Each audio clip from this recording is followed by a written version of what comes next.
জলের তলায় স্কুল বন্ধ, পঠন পাঠন ও মিড ডে মিল। বাঁকুড়ার ইন্দাস ব্লকের আকুই 1 নম্বর গ্রাম পঞ্চায়েতের বনকি আদিবাসী পাড়া শিশু শিক্ষা কেন্দ্র এখন জলের তলায়। বন্ধ পঠন পাঠন থেকে মিড ডে মিল।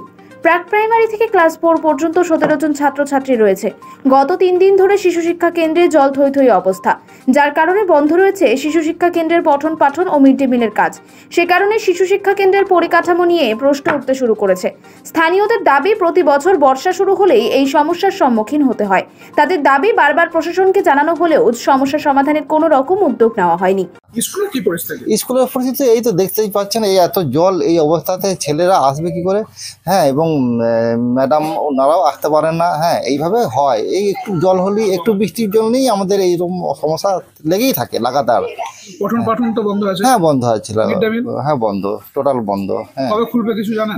না, এইভাবে হয় না। আমাদের প্রশাসনকে জানিয়েছি, এই অবস্থার মধ্যে পড়ে আছি, ওনারা বলছেন, কিন্তু কোনো কাজ হচ্ছে না। আমরা চাইছি যে আমাদের বনকি আদিবাসী পাড়ার যে সমস্যা, আপনারা আমাদের এই জল নিকাশের ব্যবস্থাটা করে দিন, তাহলে আমাদের অনেকটা সুস্থর মধ্যে থাকি। আমাদের দেখুন, এখানে এই যে বাড়ি ঘর দেখছেন, জল ঢুকে গেছে, উনুন ফুনুন সব ডুবে গেছে, এখানে রান্না খাওয়া টোটাল বন্ধ। হ্যাঁ, আর এই আমাদের সমস্যাটা হচ্ছে কি, যে একটু যদি প্রশাসন আমাদের দিকে যদি একটু দৃষ্টি আকর্ষণ করেন, আমাদের জল নিকাশের নালা যদি করে দেন, তাহলে আমাদের সমস্যাটা সমাধান হয়ে যায়। দেখুন, আমরা বিগত 2 বছর ধরে এই সমস্যায় ভুগছি।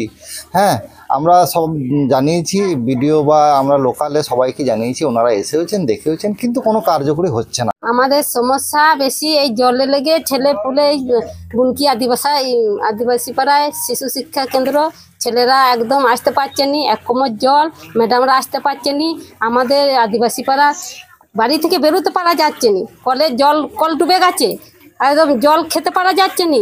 সে ঘোলা জল বেরোচ্ছে, মুখ পর্যন্ত জল। আর পড়াশোনা হচ্ছে? পড়াশোনা কি করে হবে? এই ছেলে এই যে জল হলেই বন্ধ, ভর্তি হয়ে যাচ্ছে।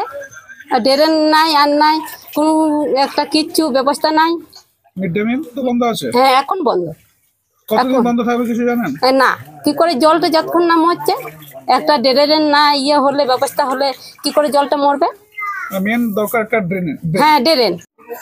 আমাদের সমস্যা, আমরা কি আদিবাসী পাড়া আমাদের এই স্কুলে মিড ডে মিল মানে স্কুলে রান্না খাওয়া সব বন্ধ, স্কুল চলছে না। আমাদের এইখানে কোনো রকম ড্রেন হলে আমরা এই জলের সমস্যা থেকে আমরা বাঁচি। এইরকম আমাদের মানে অল্প বৃষ্টি হলেই এই অবস্থা আমরা আছি। আর এটা নিয়ে আমরা 2 বছর এই সমস্যায় আমরা ভুগছি। এর পাশাপাশি আর কি অসুবিধা হচ্ছে?